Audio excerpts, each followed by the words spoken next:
Here's another paper. Here's another presentation right here. Okay, before we get started, just a very quick note. We are going to make this as interactive as possible. We do have a microphone here, so whenever you want to say something and you like your voice to be captured, we just pass this on to you, all right?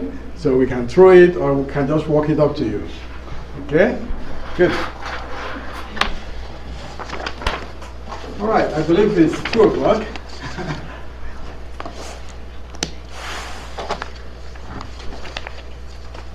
What was your voice? I thought I was hearing my voice. You can hear me? Very good. All right. All right. Okay, welcome to the Dean's Forum. Just before we get started, I would like to say that very often when we talk of diversity, many people become uncomfortable because the only thing that comes to mind is race. However, as we are about to learn today, diversity is more than just race or ethnicity. But before we do, I'm compelled to say that in my 17 years at Weatherford College, I have not heard the phrase Black History Month used. Today, it is befitting that we have the discussion on diversity during Black History Month. So I have to evoke that phrase, Black History Month. It is the month of February. And it's very befitting that I say that at this very moment. But so, ladies and gentlemen, diversity is conceptualized as appreciation of individual differences, unique abilities, and values in any social construct. Diversity in the classroom is recognizing the different makeup of your students, the unique abilities each brings into your classroom, and structuring your pedagogy to fit each student learning style. Teaching the next generation to embrace diversity is a socially responsible manner, to create tolerance, awareness, and civil society. Diversity outside of classroom is appreciation of cumulative values and beliefs to achieve a common purpose at workplace or society at large. So, awareness of diversity in the classroom prepares students for a civil society of cultural tolerance and appreciation. When we address diversity in the classroom, it covers a large spectrum. A large spectrum, as you will see today, of populations such as socioeconomic status, veterans, DACA recipients, LGBT, international students, racial minorities, autism spectrum, just to name a few. So why is diversity in the classroom more important to address today than ever? Because of our current political climate and the history of classroom diversity almost 100 years ago. I'm sure some of you here will know about eugenics. Yes, it is a pseudoscience that permeated American universities and colleges some 100 years ago. Thanks to the pushback, today we know those were fears generated from lies and deception. Several of you know what I'm talking about. And I will get into that a little bit during our discussion. But before we do, I would like to introduce my colleagues, our my panel today. You have right here, of course, your faithful Alex Ibe, me, and then of course you have Dr. Dan Omira, the Dean of Wise County. You have Dr. Deborah Kreger, the Director of Talent Search of the TRIO program. And you have Dr. Laura Overstreet, our adjunct professor of sociology. Welcome them for me, please.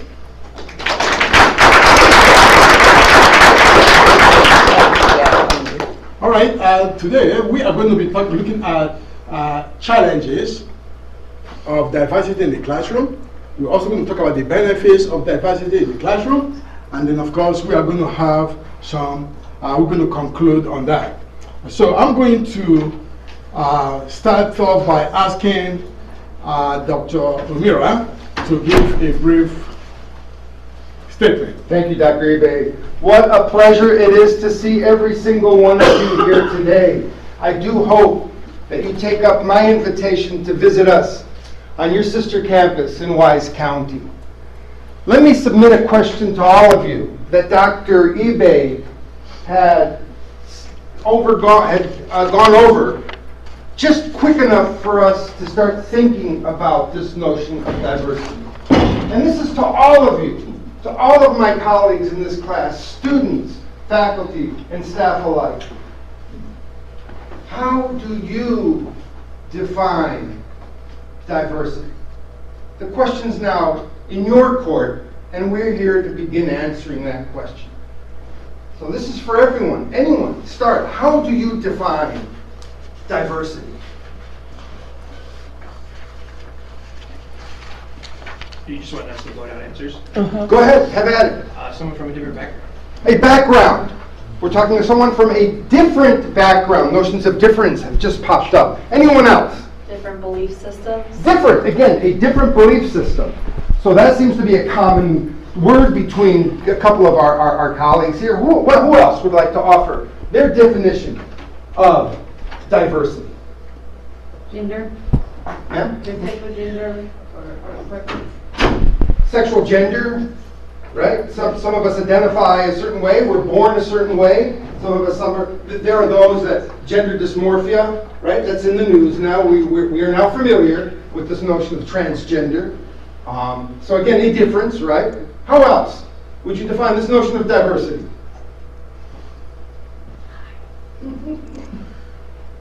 Someone of different color. A different color. Right.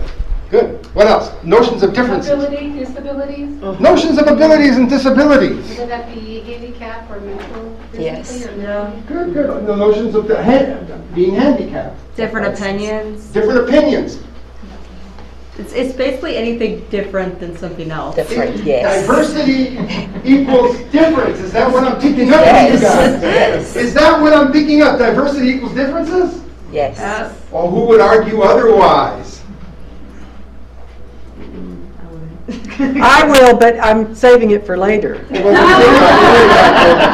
I would begin by suggesting, by hoping that you take this notion of differences and looking at it as a celebration of differences. That diversity in the 21st century is a celebration of differences. Be them what they be. Si yo te fuera a hablar en español sobre esta cuestión en particular, ¿qué me dirían ustedes? Whoever would have thought that a 6-foot white guy with blue eyes speaks perfect Spanish? I'm Hispanic. I was born and brought up in South America.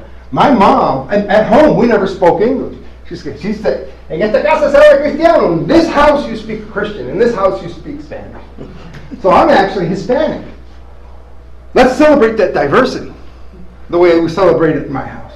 The way we celebrate it, not just on Cinco de Mayo, but every day on this beautiful campus. I'm going to move forward and pass it on to Dr. Krager now. And talking about diversity, when I think of diversity, I think of diversity being the spice of life. Different things, like when you're cooking and you're taking a little bit of spice, things that are different, and you bring it together and you put it together in the pot, you get something really beautiful and different, right?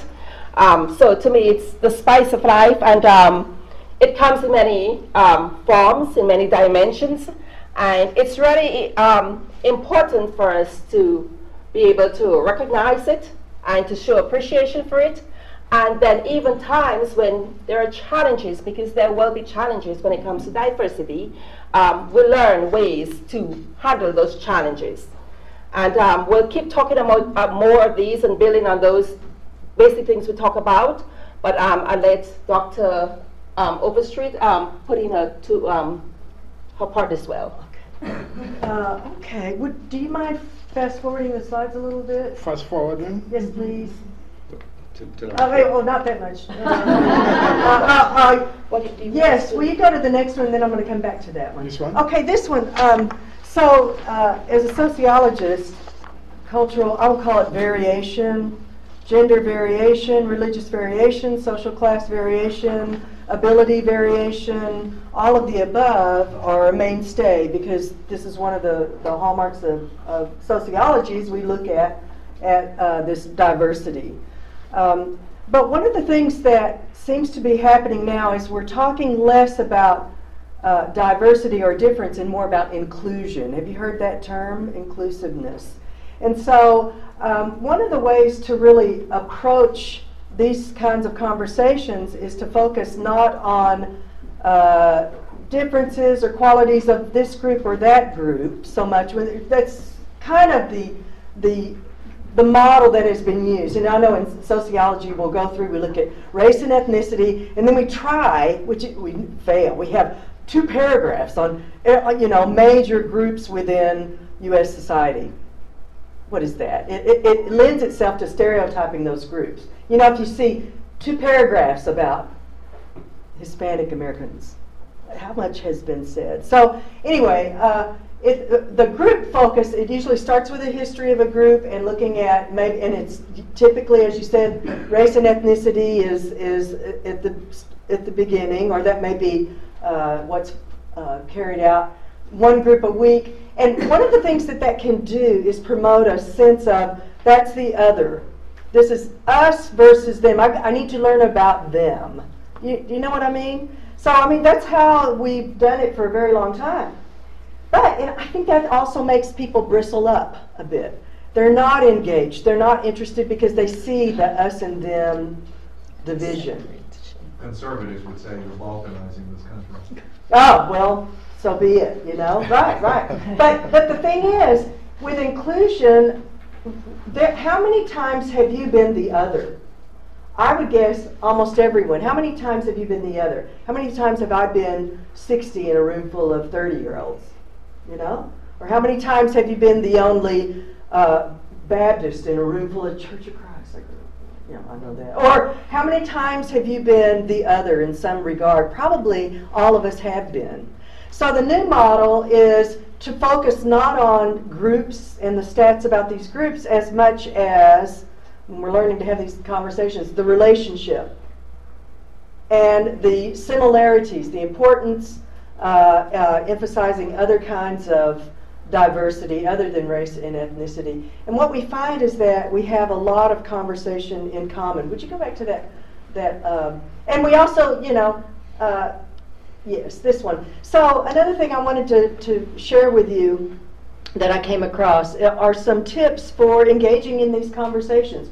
We're going to have this in our social class, the second part of the term. It's all about stratification. We look globally and gender and race and all of these issues. And sometimes it becomes, people are wondering about that in social class and look at those. But here are some tips for having these conversations. Remember that you'll be uncomfortable.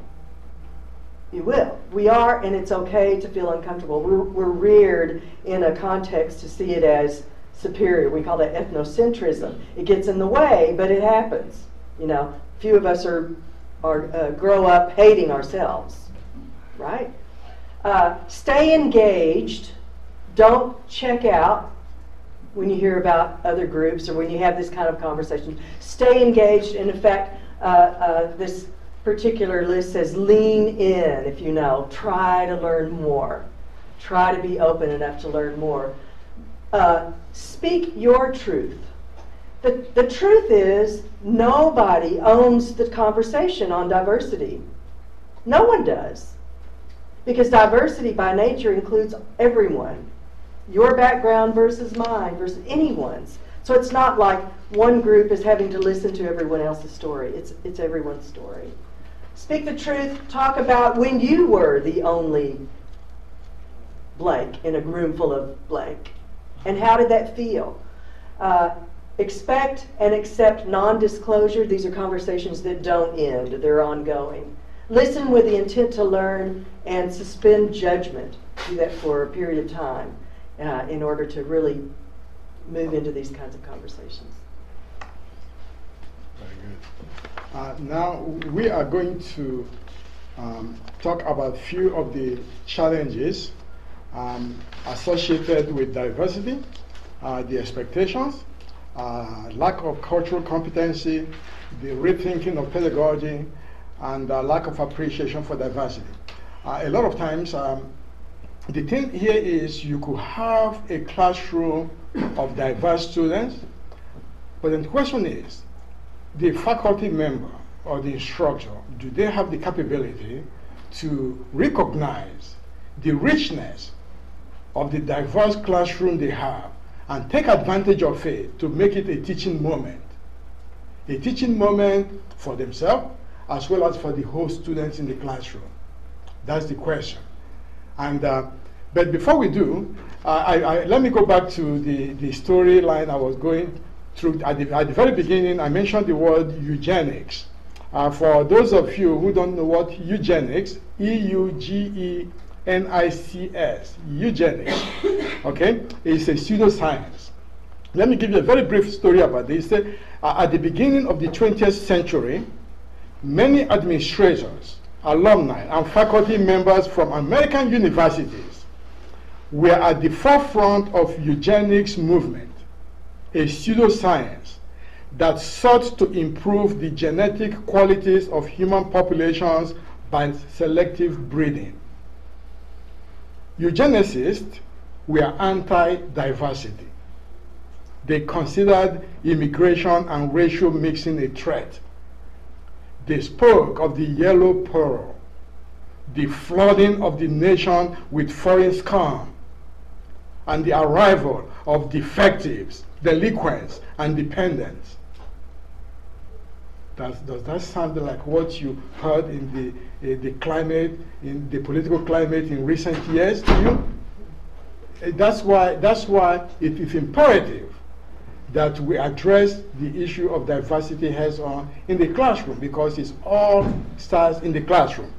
So the eugenics movement also actively advocated in Congress for policies to prevent immigration by undesirable racial and ethnic groups. And the movement succeeded. So with the Immigration Act of 1924, Congress implemented quotas that favored immigration from Northern Europe and drastically reduced arrivals from Eastern European Jews, Italians, and Africans. And it completely stopped immigration from Asia. Yes, 1924, the Immigration Act, almost how long ago? Almost 100 years ago. And that was active then. And some people are trying to reactivate that same notion today in the 21st century.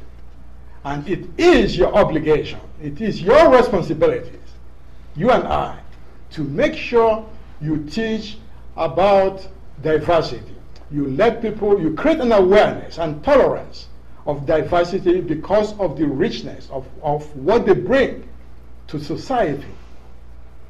And as we, of course, that notion was debunked, and we know today that a majority of the Fortune 500 companies in the United States of America are founded by first-generation immigrants of diverse background and diverse ethnicity.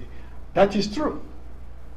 That is true. So, in a pluralistic society such as we have today, we do know that some of you went to high school where you have more of a homogeneous population. You know, everybody look like you, they act like you, they talk like you, the same background, and then you go to college all of a sudden you begin to see diverse group of people of different socioeconomic, of different ethnicity, of different gender, of different religious belief. How do you take advantage of that moment, that diverse population, and make it something very good? Let me ask, I know that Dr. Krager have something in this area. I'm going to put up this here for you. If you want to address a few of your individual embracing promotion diversity. Yes. As Dr. Ebe said, we come to the college campus and we have, way more people. The diversity is greater. And sometimes that could be a challenge for some. And sometimes it could be something that it's really beneficial for some. It all depends on how you decide to embrace it, you know? So, in terms of experiences, unique experiences, just think about it. If you sit in a class and next to you have somebody from, let us suppose, from another country altogether, Africa. Have you had the opportunity to visit Africa? No. You read about Africa, you saw things on television, but that's very different when it comes to hearing about Africa directly from somebody next to you who have been to, who have lived in Africa and have all the experiences firsthand. It's a very different experience. Sometimes you're reading books, history books or whatever books, and it's sort of the information is given, but it's polished. And it's one-sided sometimes based on who the writer is. So getting it from somebody firsthand, those are very unique experiences. And that's just one example of having unique experiences. Of course, we learn to be aware of different culture. The very first time I came to America, I met Hispanics. And I was confused for a while. I was like, Hispanics? I thought they were just white folks, Caucasian, everybody. And it took me a while to be able to differentiate somewhat Hispanics from Caucasian. And that was the first time I came in contact with Hispanics. So that was a very new learning experience for me. Good citizenship, personal growth, you grow as an individual. When you go on a college campus and you meet a variety of people, you can just pick up information here, there, by interacting with them and learning it, and you, as a result, will grow. Right now, countries are no longer, self-contained. Instead, we have, one of the biggest things we have going right now is global competition. Okay, all the countries are globally competing, and you sometimes pick up the phone and call someone for help for your cell phone, and you get to speak with somebody from India. And at first you may be frustrated because you can hardly understand the accent. And but guess what?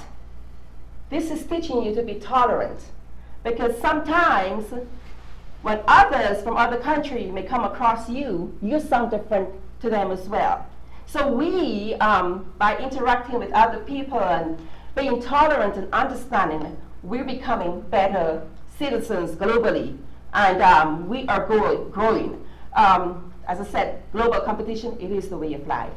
So we have to learn to adapt and to meet others out there halfway, or else we'll get left behind as a country. So that's one of the things I wanted to point out. And as we get better at that, we'll get better, stronger as a global community, because we do want to become a global community as well. Awareness. Sometimes when you encounter a diverse group of people, they help you to become even more aware of yourself. Okay? I've been in America for 20 years. And when I go through a drive-through, being here for so long, I forget that I have an accent. Okay? I forget about the words I actually use. But when I go through a drive-through, that's a major challenge for the person who's taking my order and myself. So it means, do I depend on them to come out and come to me to take my order? Well, that's one option too. But how about I go park my car and walk in instead? Save both of us the trouble. in that case. So it makes me aware as well that I need to adapt to situations. Okay, so there are several benefits of diversity, and there are others I didn't touch. So, that is where we could throw it out to them and have them talk about the benefits of diversity as well. Yeah. At this junction, I would like to hear from the audience. What do you consider some of the challenges you encounter in the classroom, and what do you think are the benefits? So let's have you participate in this conversation. I have a general question, Doctor. Yes, sir. Are the two concepts similar? Can they coexist, or is there a dividing line between diversity and the concept of assimilation? Actually, they are two different. I will let Dr. Overstreet answer that question. Well, assimilation, it depends on what you're talking about. If you're talking about behavioral assimilation or structural economic assimilation, I'm assuming you're talking about behavioral assimilation. Cultural. So I would see those, you characterize the U.S. as pluralistic. Some would say sort of, kind of, not completely, but the idea behind diversity is that you have differences and they're not in a hierarchy, and that we appreciate, those differences. Assimilation is much more designed to have people get rid of their differences and to become similar to whatever is considered the dominant culture. Like a common language is bad? Common language might be bad. It might, some of the nuances might not really be conveyed. If any of you who study language, you lose some meaning when something is said in one language versus another. I was just listening to someone who wrote a what? Translation. Yes. Translations. Lost. It's lost, right? I was listening to an author who said, yeah, this happened. She wrote her book in Spanish and then finally had to have a translator, and when she got the book back, she said, this isn't what I said, that's my personal bias. I teach lifespan. A lot of the students are going into nursing programs. A lot of them are going to be hired because they are bilingual. The bilingual ability improves chances in law, in the legal system at all levels. It enhances a person's ability in the healthcare field because translators need to be there. So I've always wondered, why can't I offer my book in Spanish? Because I think it would be good. But and I've had that idea entertained, but what are the practicalities of it? It's hard. I know, so a common language, maybe an additional language. We have an additional language that we communicate in some other realms, like, someone might say math is another language.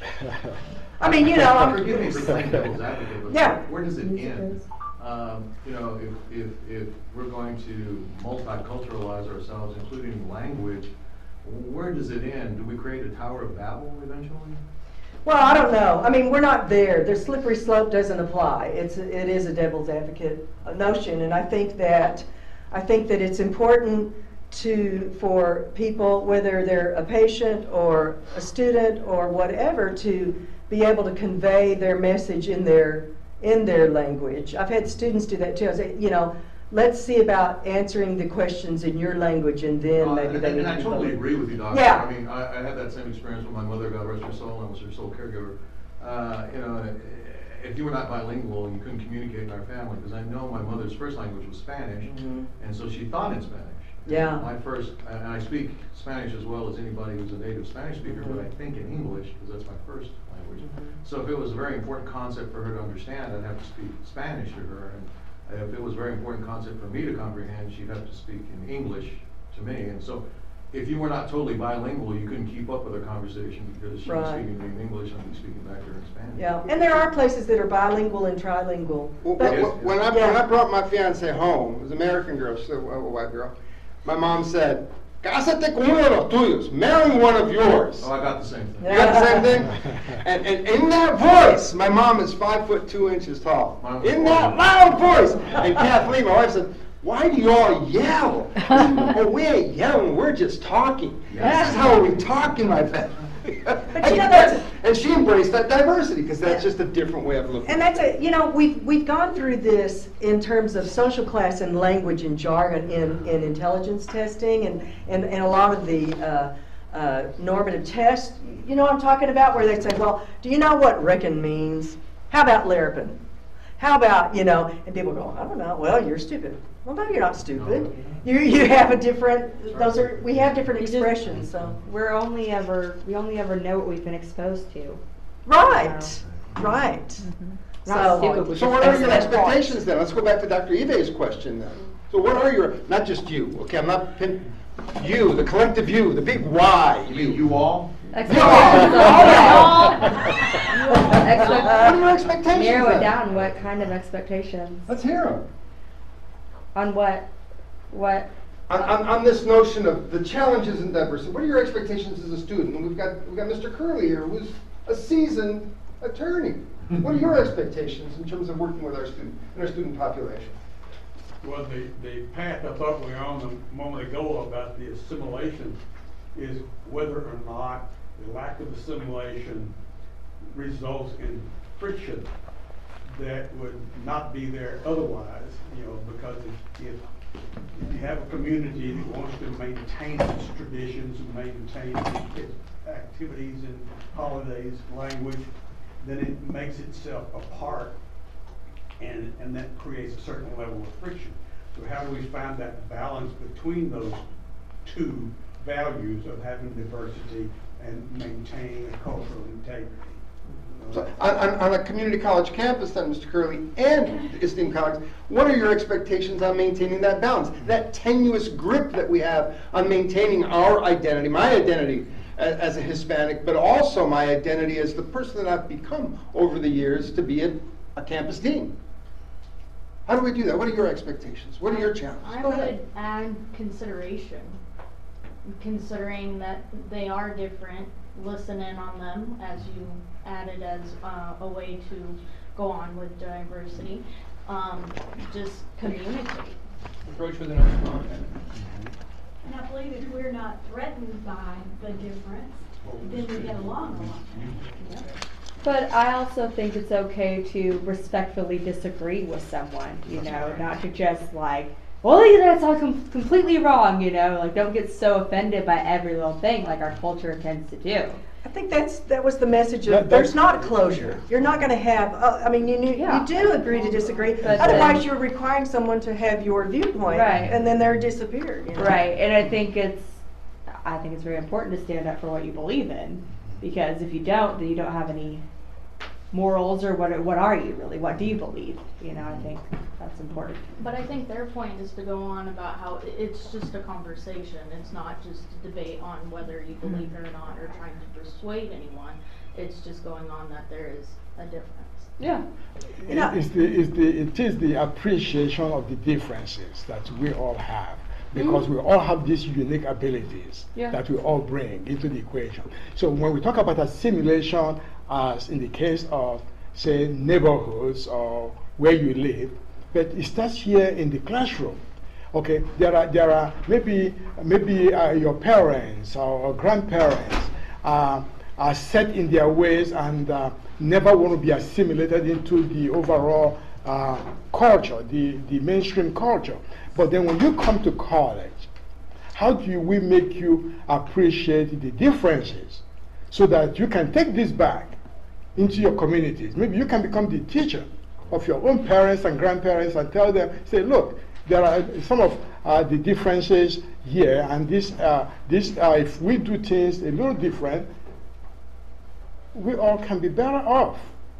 So the notion of diversity in the classroom is our ability to begin to have a conversation and seize that opportunity to teach each other and learn from each other and grow together, and then we take those growth or whatever things that we have achieved in the classroom and take it outside of the classroom to educate others. That's why it's important that that discussion starts in the classroom.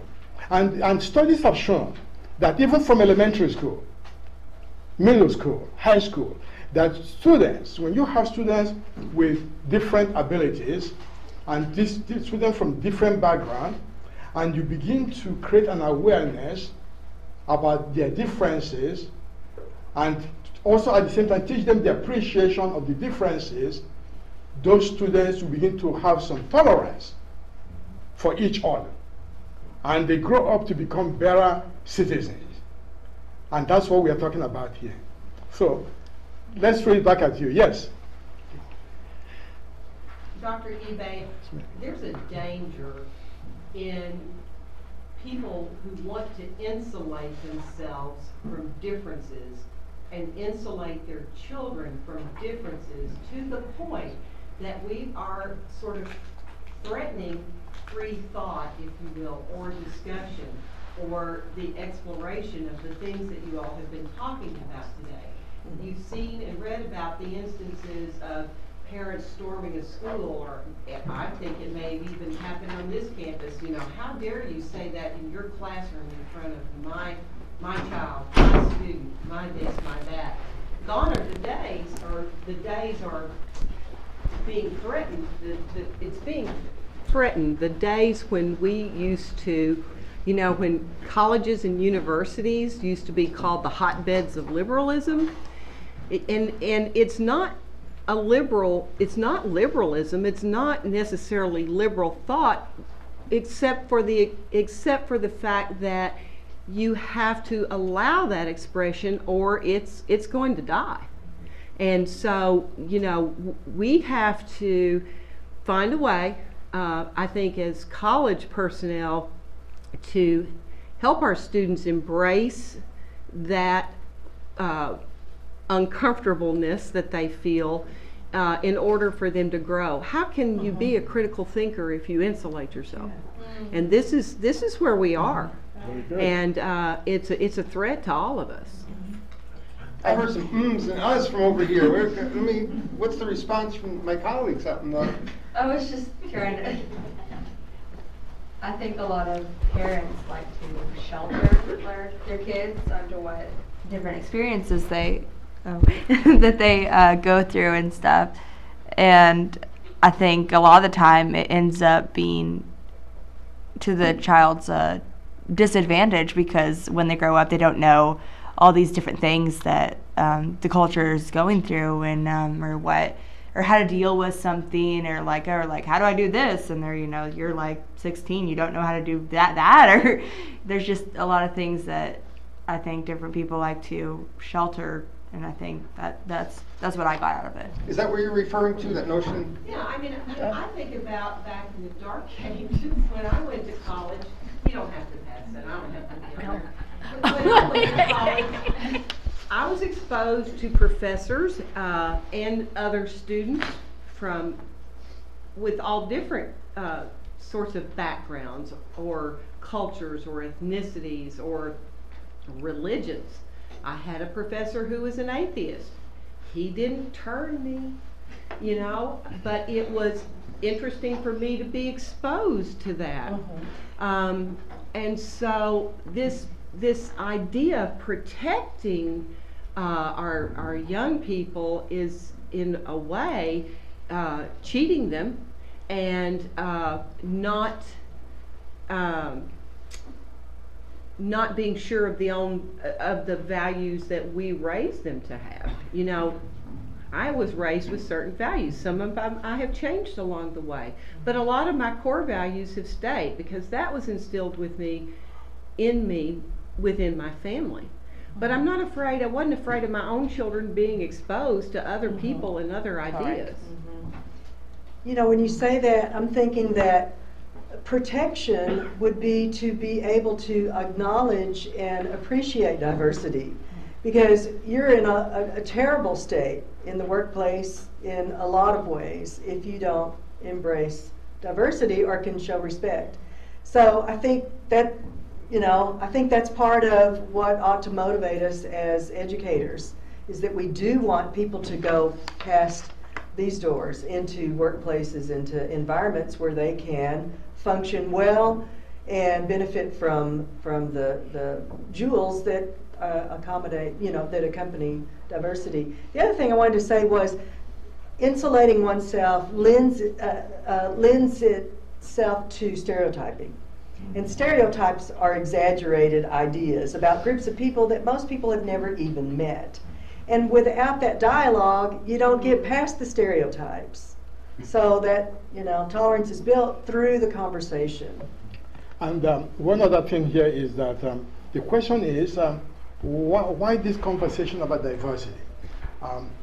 Before we choose topics for the Dean's Forum, we tend to research on conversation taking place across the nation, in universities and colleges across the nation.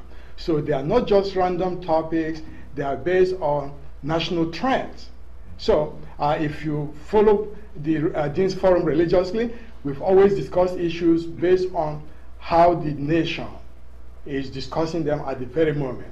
Okay, what I have here is the head count by ethnicity here at Weatherford College for the last, I'm sorry, this is not too clear, starting from 4, this is for every 4 semester, 2008, all the way through 2018.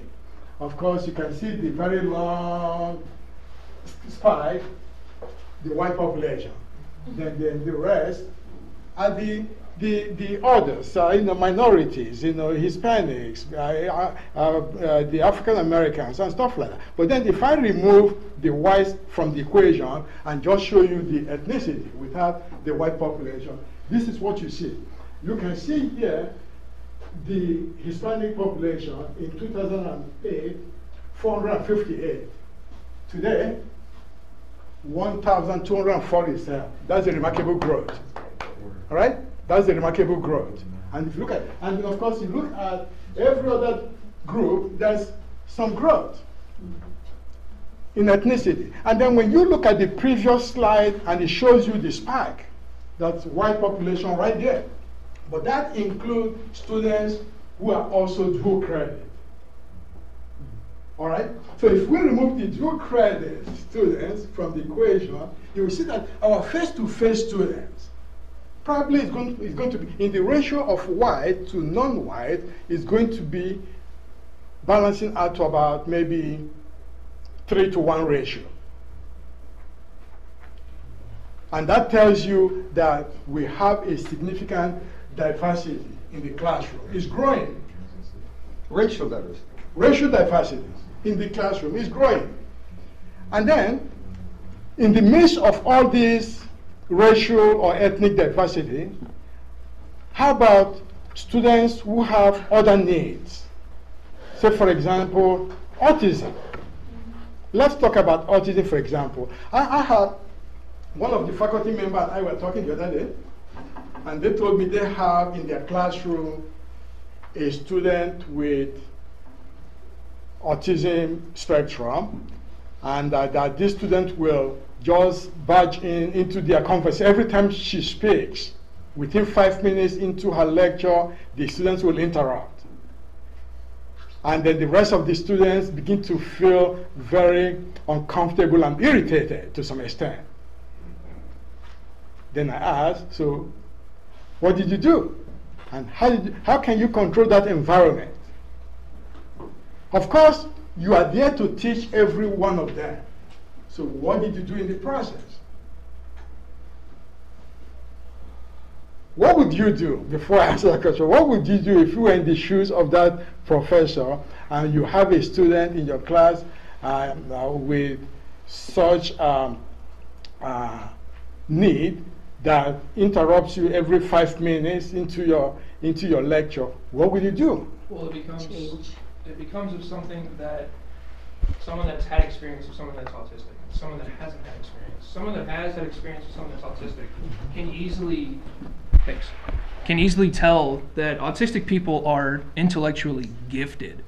They have, kind of like Asperger's people, they have no social cues. They don't register that. It's whatever comes in their brain is going to come out of their mouth immediately. And if you don't know about autistic people, you're going to see it as someone that doesn't understand social cues, that doesn't know, hey, this isn't the moment for you to talk. You have to wait for a pause. Right? It's just, back to what you were saying, is people that don't understand it, is people that are threatened by Very it. good. Like you said, you don't know what you don't know. Very good. Yes. I will tell you, I encounter these students in the gateway of this college when they come through orientation.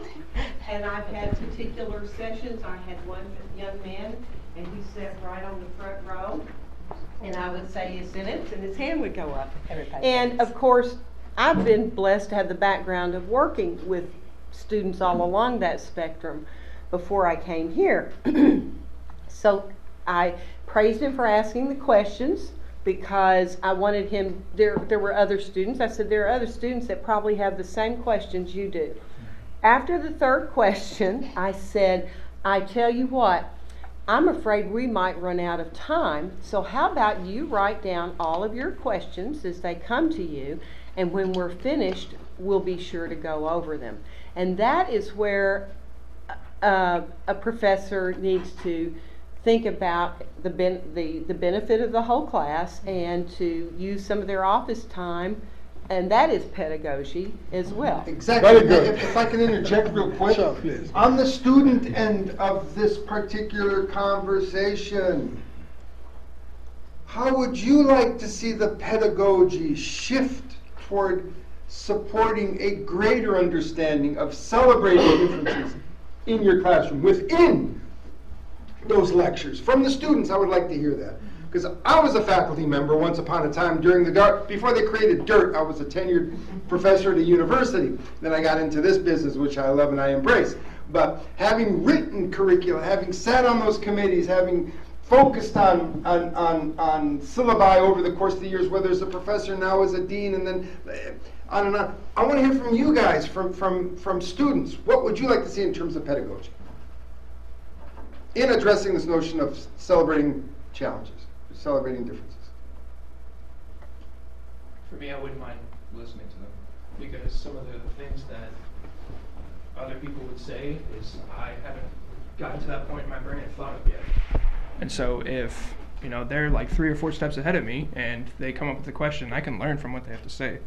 And if they interject in it, I mean, you're in a classroom setting of college students. We're all here to learn. And if you can interject and say a point that the professor skimmed over and you were wanting to learn more about it, and you bring it back up, it's easier for that. But it's more the lines of go into y'all's policy. The policy was created for y'all a very long time ago. This is what y'all learned. This is an ever-growing, changing time. And so the way that we learn is completely different from the way that y'all have learned.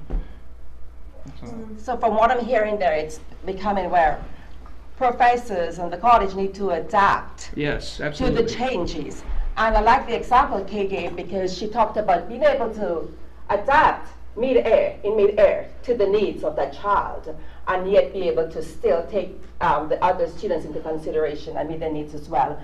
And that's where it's really important for professors to understand everybody in the class is different. And yeah, you may not be able to please everybody at the same point in time, but you have to sometimes change your teaching style and your approaches to how to do stuff.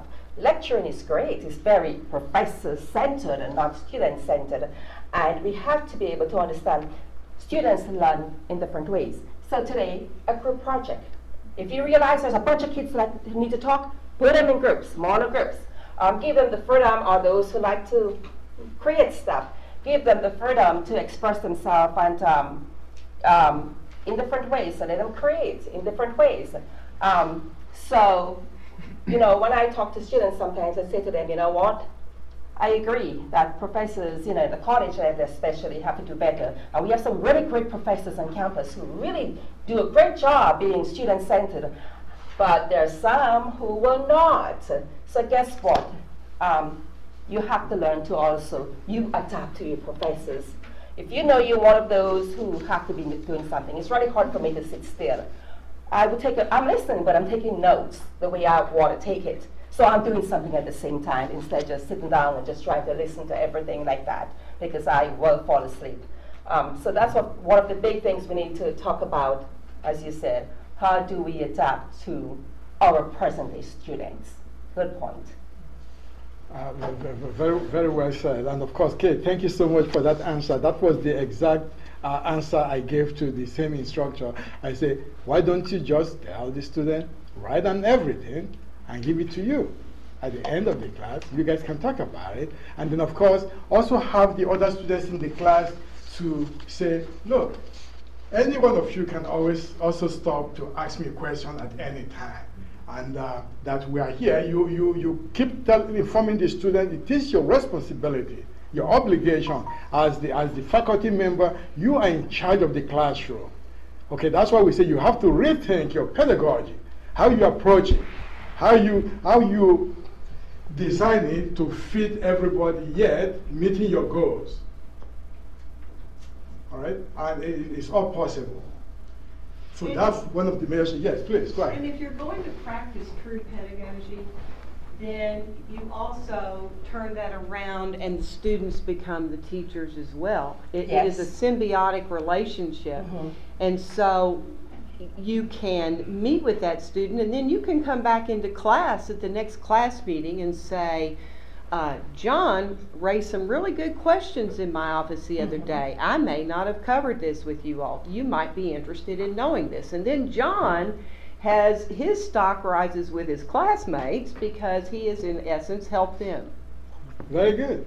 I think that's giving me some idea. Maybe the next topic on the Dean's Forum is going to be rethinking pedagogy. And we're going to have Kay champion that cause. I wanted to say one thing about the syllabus. I think. Yes. Please.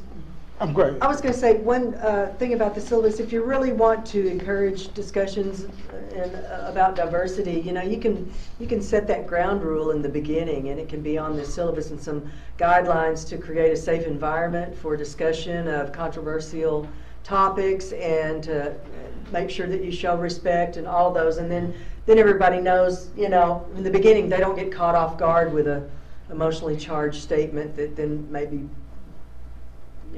should have been Very vetted. good. Yeah. Dr. Prager, could you just address on the issue of embracing and promoting diversity on campus then? Yes. We've been talking a lot about diversity, and some of these points that already came up. But let me just say, sometimes with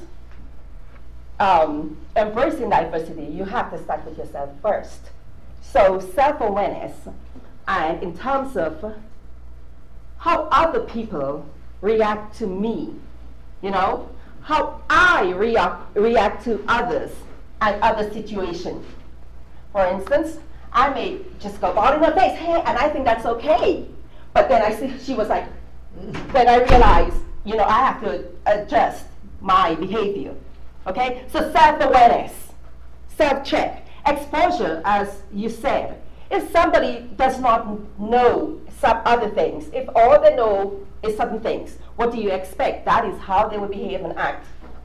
But we have to provide exposure. And you can't really blame someone if they behave in a certain way, because that's all they know. So as colleges especially, people we here are responsible educators. We have a great responsibility on our shoulders. As Kate pointed out, at the home they may be very sheltered and they're taught more things. But regardless, when they get here, we have to make efforts to be intentional and deliberate to help them to grow. Okay? So we teach them to embrace differences, be non-judgmental as an individual. I'm going to just keep an open mind. And somebody said that already. Through exploring, investigating, asking questions, taking risks, as Laura said, getting out of your comfort zone. But let me tell you something. There's something also you need to know. There are times to truly embrace diversity. We have to allow ourselves to be vulnerable. What does that mean? It means you open up yourself, where your feelings could get hurt, or you could be offended. Or, on the other hand, you could offend somebody else or hurt their feelings. Have you ever went up to somebody and you're so excited to see that person, and hey, that person's from, a different country or something, and you start asking a bunch of questions, and you realize the person is kind of shutting down. Self-awareness. How is that person reacting to you? Well, you feel slightly offended. Maybe you have hurt the person's feelings. So you have to keep in mind that when you open up yourself like that, you could get hurt, You could hurt others, you could offend. But we do not let 1 or 2 bad experiences stop us there. We don't do that. I've had bad experiences too, where I got all excited and went up talking to people, and it was just not a good idea. My approach was I was just too eager, right? So I had to calm down first.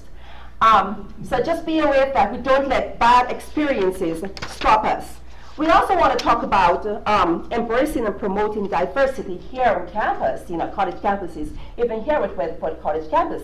And we have some really great things going here for us. What are some of the good things we have in terms of diversity going here with us, for us? There's a lot of good things. Organizations, we have organizations reflecting people and the interests there on campus. What else? What type of students do we have here? We have international students, we have traditional students, we have non-traditional students, students who are parents, who are single mom, and these are people we can learn from each other. The older people, I'm sorry, we don't use that word anymore. Those who are more mature and seasoned could pass their knowledge to others. And No those offense taken, man. Mr. Curley, I don't want to offend anybody. Sorry if I offend you. I apologize real fast too. So we can learn from each other, you know what I'm saying? And some of the ways we can really celebrate what we have here is through cultural celebration. We booths of fairs and multicultural fairs, student organization, guest speakers, bring some guest speakers from elsewhere, different backgrounds, not just in terms of culture or race, because when we speak about diversity, sometimes we think only about culture, race, ethnicity, but not the case. And training, it doesn't have to be in a classroom setting per se. One of the best way you learn is through experiences, right? Talent Search, we take students, Talent Search is responsible for helping students prepare for college. What's the best way to help them prepare for college? Take them on the college campus on field trips, right? Let them walk the campus. Let them see what's going on. Let them talk with people, interact with people. So even here, we could do a lot of those things where it takes students out of this area to provide exposure. We're not saying other areas are superior than Weatherford. No. But let them be exposed to urban areas, other south, north, different areas, out of the state, out of the country, international travel. That's the best way to learn, is interacting directly with different people in different places. An email just came out talking about, we have, is it tomorrow? There is a multicultural event on campus.